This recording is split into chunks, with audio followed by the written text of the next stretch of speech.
this session, I'm very excited to have a special guest with me. She's a television actress, host, and mother of 4. And she's none other than Evelyn. Hi, Dr. June. How are you? Hi, everyone. Okay, so Evelyn, we are all very familiar with your on-screen persona. Wholesome, kind, and sweet. You're very kind, thank you. Okay, but I am very curious about how you are at home with your children. Is it the same? I try to be. When they make me angry, it's harder. I have to try harder. Yeah. Right, okay. So what kind of mom they would describe you to be?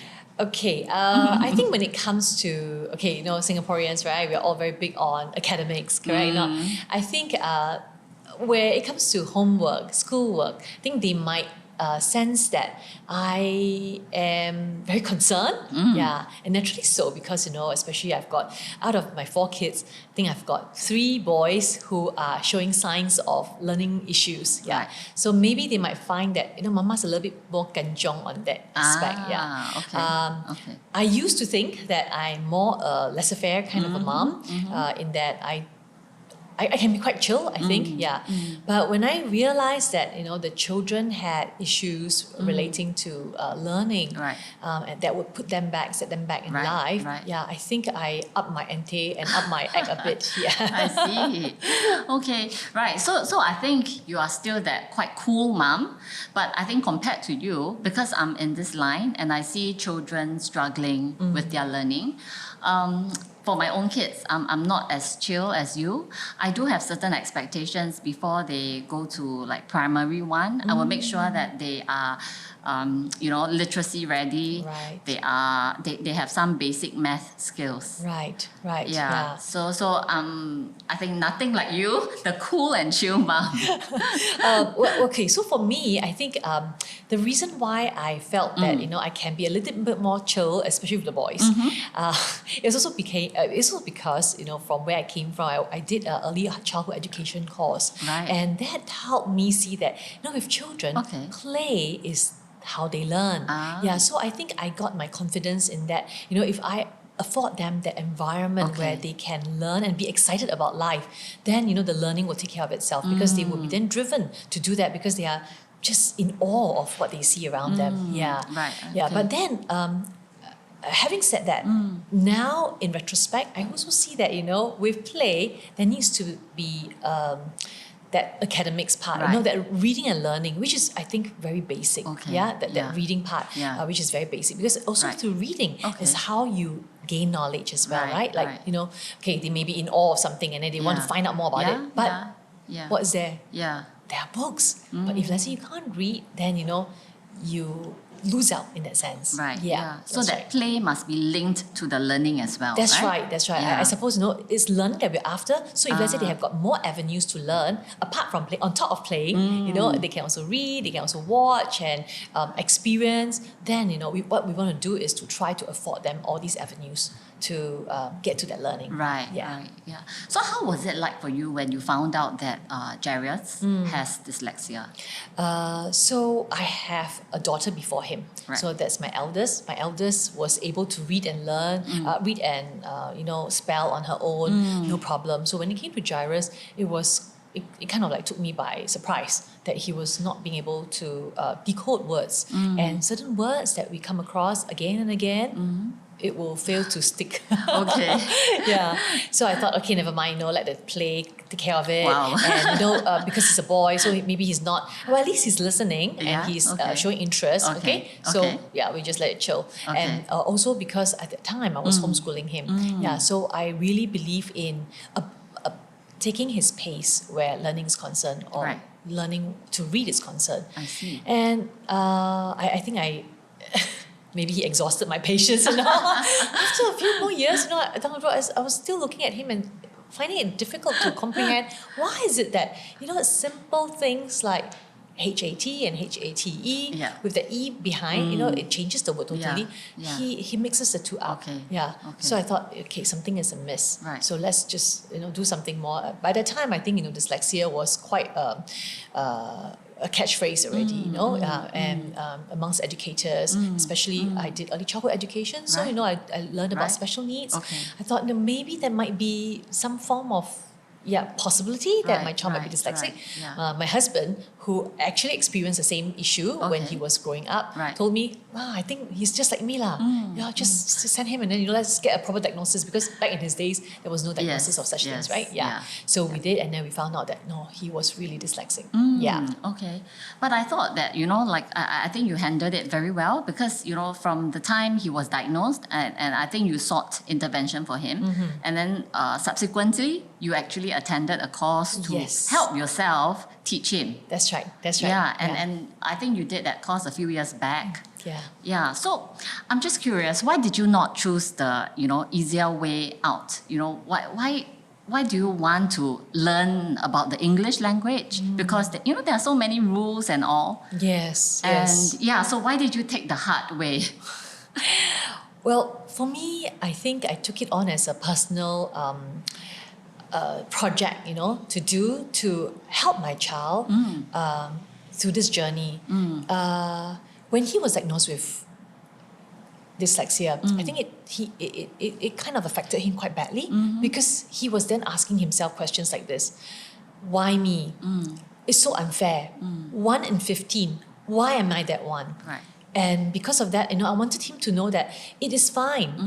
As long as you have supportive parents, people around you to rally you around, I think there are strategies in place to help you overcome it, Right, or to a right. certain extent get to a better place, than Okay. you would if, let's say, you didn't have the support group. And Right. so I decided that I would be the support that Okay. he will have. So Okay. to understand more about what dyslexia is, to understand how to help him and support him in his learning, I then took on that course. Oh, nice. Yeah, and Okay. I felt that in that way, I know more about dyslexia, and how he's going through and how to address all those learning issues and gaps. Yeah.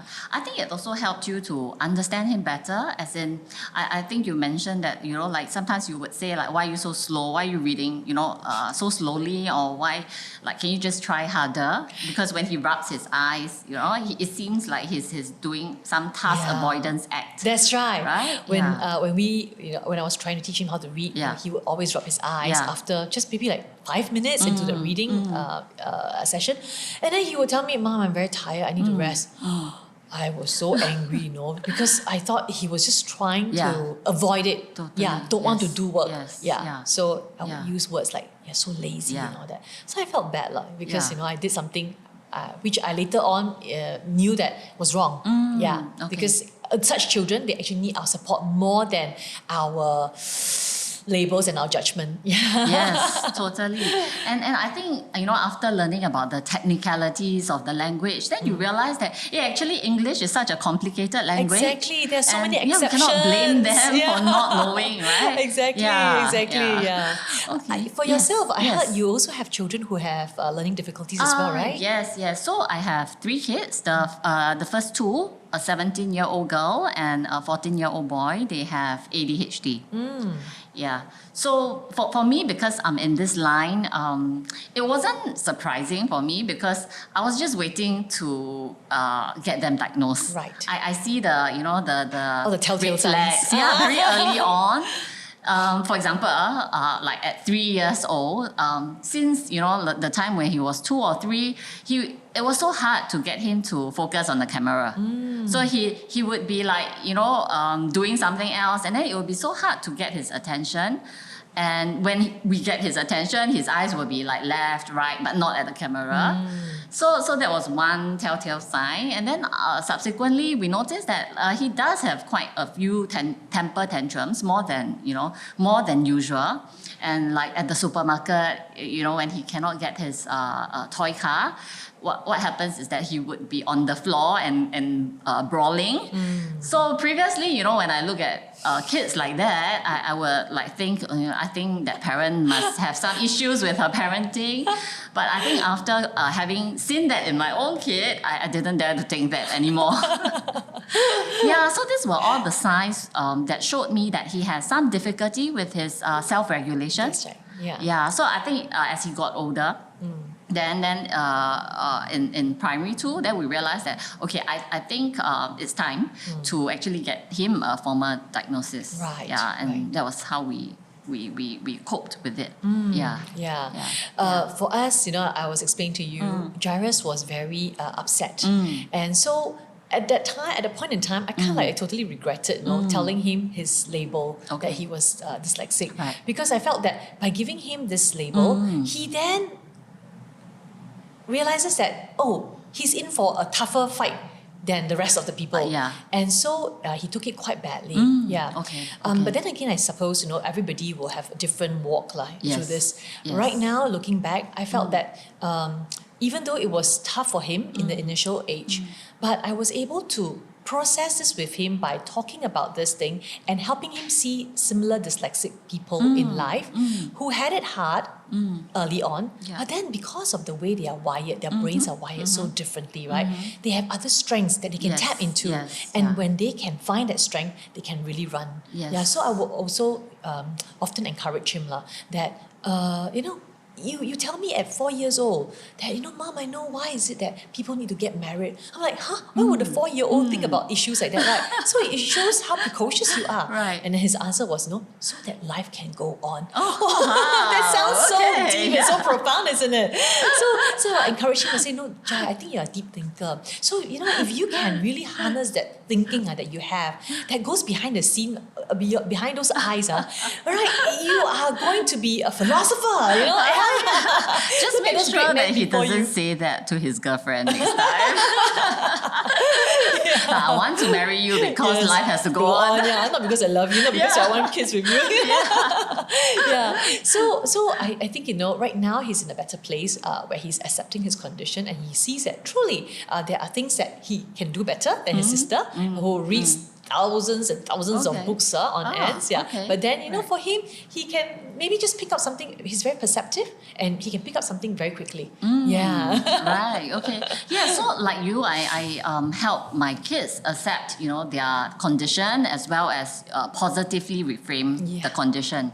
Yeah, so, but in Singapore, it's tough because I think they have friends who are very early achievers, and whether it's in sports or academics, they do very well. Right. So they compare themselves with their friends. So, but I tell them that, in life, there are many kinds of runners, like sprinters and marathoners. So, you don't have to be a sprinter in life. You can be a marathoner, and you just make sure that you continue your run. Yes. Don't give up, just press on. You run at your own pace, right? Yeah, so that's what I tell my children as well. Yeah. So positively reframing things for them. But I think other than this, positive reframing, I try to give like tangible strategies, and I think you do as well. Yes. Yeah, because without these tangible strategies, then I think it would be just all talk, and they will still feel so defeated. So I think it's They must have that sense of being able to somehow control the situations still to a certain extent, right? Correct. So they need the skills, That's right. the tools. Yeah, so I think it's about building up their toolbox and letting know that they have alternatives, plenty of alternatives in the toolbox. That's right, So before I went for the course, that teaches me how to teach literacy skills to children with dyslexia, I didn't know that every word must have a vowel, or in fact, every syllable must have a vowel. yes, It's like, when you learn spelling, you just learn the whole word, right? And then the A's will be there when it's supposed to be there and all that. But dyslexic people, they just miss out all the vowels, and they will just give you all the consonants. So I learned how to then break things down into syllables for the child, so that my child can look at a syllable and then decide, is it a closed vowel? Is it an open vowel? And what do I do? What do I add? Which vowel pair or which vowel sound do I add in? Right, So it makes it a lot more simpler for them. And it's so structured. It's beautiful. So so at least for my child, he's very logically minded. So if you tell him that, this is a rule, this is an instance where this rule is followed, he can see it and then he can visualize it and he can then apply it. Great. I think it's great. But at this point, right, we both sound like we have gotten a good grasp of the whole situation. But I know that, on a day-to-day basis, it might not be the case because the kids, they face different situations every day, and sometimes, they will compare again, and then their weaknesses come up and try to, stop them from achieving certain things. So, how is it for your boys? Like, do they tell you that, they wish they don't have dyslexia? Have they done that before? Definitely, like for Jairus, he knows that because of dyslexia, he is like, he has to put in more effort. And I think for boys, who are very pragmatic at least, it's like, additional work. Yeah, yes. So they would talk to me about things like that, and so I feel that it's so important for a parent with a child who is learning differently to have these dialogues with the child to help the child understand that it is okay because we are all unique, we are all different. So it's just that you tend then to become more like that category of people, but the beauty of it is there are people out there with strategies in place who can help you. So it's really tapping on those resources and the know-hows so that then you can get on. Yeah. Totally. So I really think that, that open dialogue that we have with our children and the trust they have in us. Yes. Yeah, I think it really helps them a lot. Yeah. So, for example, there was one day my son came home from school and, some boys are usually not very expressive. They don't really like to say things. So I'm glad he actually told me what happened in school that day. So he came to me teary-eyed. And so I knew that something has happened, and he's usually not emotional. So he told me that he asked a question in class, but his teacher, instead of answering his question, made him stand up and face the class and repeat his question. Okay. So I thought okay, so what kind of question did you ask to provoke her, right? And he said that it was just just a normal question. It's just about how do I do this activity? So I think she got upset with him. So she made him stand there and repeat his question to the entire class, but he refused to do so because I think he felt judged and he didn't want to appear stupid in front of his friends, right? So he just stood there for the longest time until his friends had to, intervene and whisper to him, hey, just do it. Because I think he was just there for, I don't know how long, maybe 5 minutes.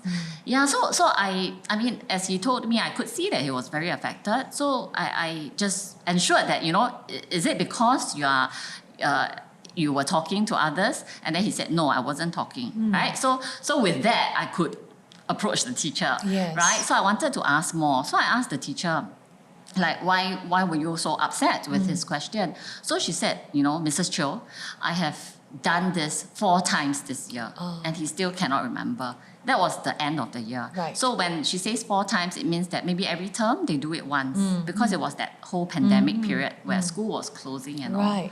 Right. So I went back to my son and said, why you cannot remember? You have already done this 4 times, right? And he told me that because it's so infrequent. Right. So to a teacher, the 4 times, right, to an ADHD child, the 4 times can mean the first time each time. Yes. Yeah, so that struck me, as an educator who sometimes say that, why can't you remember? I have done it before. So I think that was painful to know that my son went through that, but I think it was also great that I had a chance to understand and I spoke to the teacher, I explained to her.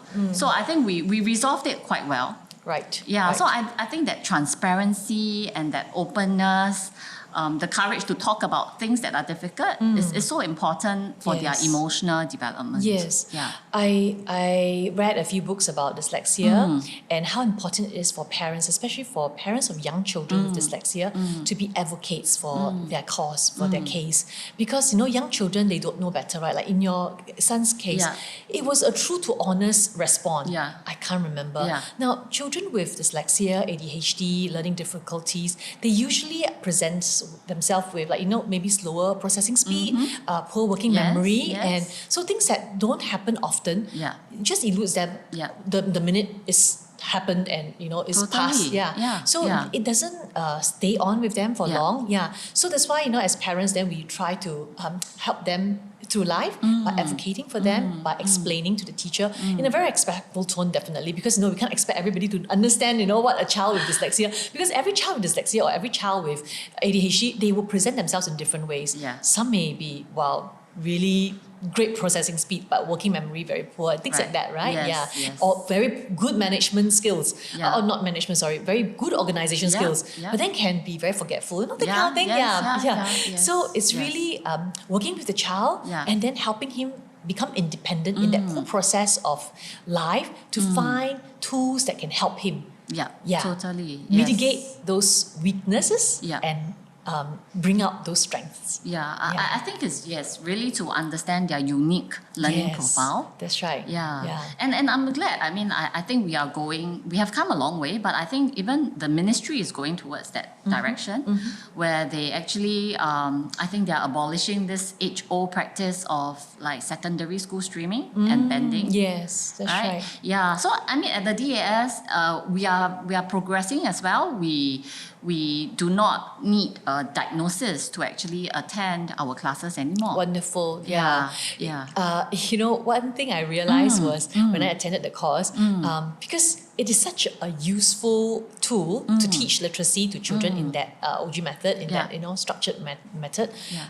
Actually, everybody can benefit from it. So that when you come across big words, you know how to cut it up, break it down, and then the word will make sense to you, or the word, at least you can say it out. Right? You can read it. Totally. So it doesn't have to be a situation where you attend a course only because you have that label. What about those people with very, very mild dyslexia? Exactly. They don't qualify for the label. So I think I think the strategies for our dyslexic kids, they are actually good for all. So you're very right to point out, like it benefits everyone. That's right. It's just that the dyslexics really need it, while the rest maybe can do without. Yes, right? that's right. That's right. Okay. Yes. And I also hear that at DAS you don't just teach literacy skills, right? You teach a host of other skills that can help them with their behavioral issues, emotional regulation. Yes, right? we realize that, like dyslexia co-occurs with many other learning differences. For example, inattention, hyperactivity, difficulty with math. Yes. Yeah, so because, we are dealing with the child, not just dyslexia, we look at the child holistically. Right. And I think it's important to see which are the areas that the child is lacking and to give that necessary skills and strategies that they need. Yeah. Wonderful. Yeah. Okay, yes. And we have often heard that it takes a village to raise a child. So can you tell me more about the village that you have? Okay. So I think, my village head, which is Darren, right, himself, he's probably a dyslexic. And he probably has dyscalculia. Okay. That's why he chose me, a maths graduate, for his wife. That is right. That's what he always claims. He says, I can't work out my sums, so that's why I got somebody who's good in maths. But that's how dyslexics survive. They are very strategic, very purposeful. So there you have it. I don't really know whether he loves me or not. Just kidding. So my village head is very supportive of whatever we're doing for our children because, he understands going through school, it has always been tough for him. Okay. So, and he's always been labeled as, the naughty one. Because he can't sit still as well. So he will always say, I think I'm a double power. I see. Dyslexia plus ADHD. Right. So I said, okay, whatever it is, now that our children may have it, so let's work towards how to help them. Right. So he's always been that advocate for the children, like with the grandparents, they might have a little bit harder time to understand, why is it? Is it to do with bad parenting? Is it to do with, you guys being too lenient on your children, So then he will always be the one who will sacrifice his name and say, no, last time I was just like that. So by and by, I think, our village has grown to become a little bit more encompassing of the children. Nice. They always, grandparents, they love their kids, right? But sometimes it's hard for them to accept. So then how do we then mediate that understanding gap so that they can more easily, more readily, and more, compassionately embrace those differences. Right. And I think also for children with learning differences, what is important for the parent then is to identify tutors or people who are working with your children, those identify those so-called good ones, those who are able to work with your child. Yeah. So that, I mean, the ideal situation would be you find a tutor, for example, and then this tutor works very well with your child, and then, okay, everybody's happily, live happily ever after. Yeah. But then what if the child, what if the teacher or the tutor teaching style is very different from the way that your child can accept it? Then you have to be flexible to say, okay, maybe this teacher is not so apt at teaching you, or not suitable, not a good fit for you, okay? Not because she's bad, but just, let's look for another one. And explain to the teacher so that you don't hurt her feelings as well, or his feelings as well. And being the advocate for your child in school, to talk to your teachers. I think these teachers these days they are generally very receptive when parents approach them to tell them what the struggles you have at home. So there's class dojo and all that, right? You can just text them and let them understand. Okay. So actually, instead of saying, it takes a village to raise a child, we might want to say it takes a town to raise a dyslexic child. Definitely. Because of the role the institution, the teachers, the schools play, right? In this whole journey. That's right. You're right about that. Totally right. I think, because the child is in touch with so many people, right? And if, of course, you don't want to expose your child unnecessarily, to other people's judgment, and they might look at the child and say, especially for somebody who doesn't know what dyslexia is, and might feel that, this is so strange, why is he like that? But to the degree that you need to reveal what the things that he struggles with, help him out with that. So that then, it helps the other party also bridge that difference that she may have to help him. Totally. So I really agree with your point, about looking for skilled and knowledgeable tutors. In Singapore, we have like top schools. We also have top tuition centers. Right? So those branded, there will be certain branded tuition centers known for the curriculum and all. So I mean, as a parent, I have gone through that route as well. Like you think that, if I put him in this good tuition center, he will do well. But I have learned the hard way and I've wasted a lot of time, doing that. And money, I've also done that too. And at the end of the day, it really boils down to the educator who actually sees their learning difference and is able to connect, with them, bridge the curriculum to their learning needs. That's right.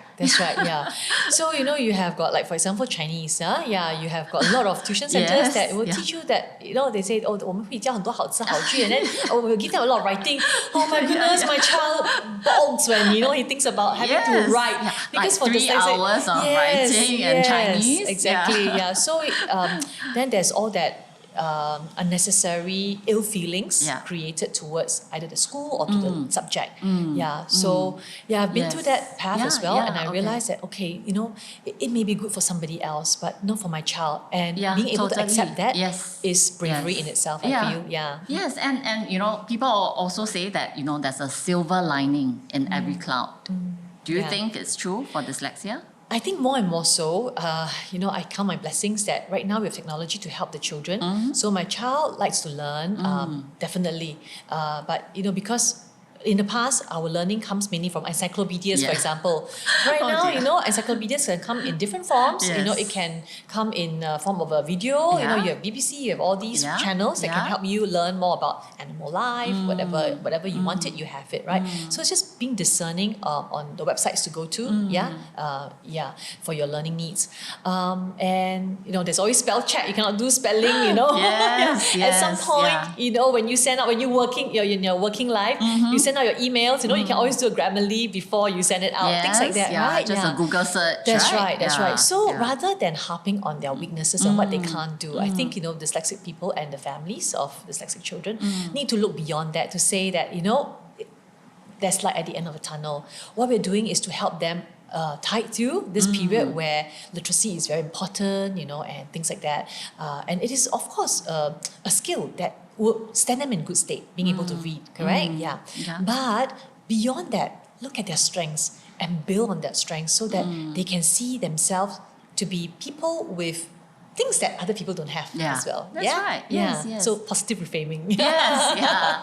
And I think, other than building on their strengths, I also think that, by being aware of their weaknesses and finding alternatives, they can become better than the rest. Yes, that's so right. for example, I think, our late Mr. Lee Kuan Yew, he has dyslexia. Right, so he shared, I think, in one of the interviews that he reads slowly because he's prone to making mistakes in his reading. So he compensates by, reading slower. Right. But as a result of reading slower, he found that he just has to read once and it sticks. So there are compensations, in the strategies, in the alternative ways that you find. Right. Yeah. Right. Yeah. And like Richard Branson, he actually sees things clearer than, most people, because he cannot deal with the complexities. So, he has to simplify things for himself, but at the end, he actually helped others while doing that. Right. Yeah, so I think, as long as they are aware and they find alternatives, these alternatives can actually make them stronger than what they would be without dyslexia. Yeah. So I think the silver lining is that, you don't have to accept the condition for its debilitating effects. Because there are strategies that you can adopt to help you overcome. That's all right. And you find ways out. But, at the same time, if you were to look at your own strength, then you become a very special, unique person that everybody is made to be. That's right. Yeah, downplay those weak points. Yes, totally. Yeah. So, okay, as we wrap up today's podcast, I want to leave our listeners with this message because I truly believe in it, no matter how cliche it sounds. So when life throws us lemons, make lemonade. Yes. And so when life gives us dyslexia or ADHD, we compensate, we find alternatives, we make the best out of it. And I mean, no doubt, it requires a lot of creativity, determination, and patience. But I think what we have here is a community of support. Yes, that's right. Right? Yeah. So thank you so much, Evelyn, for sharing with us about your parenting journey. My pleasure. Thank you, Dr. June, for giving me this opportunity. Not at all.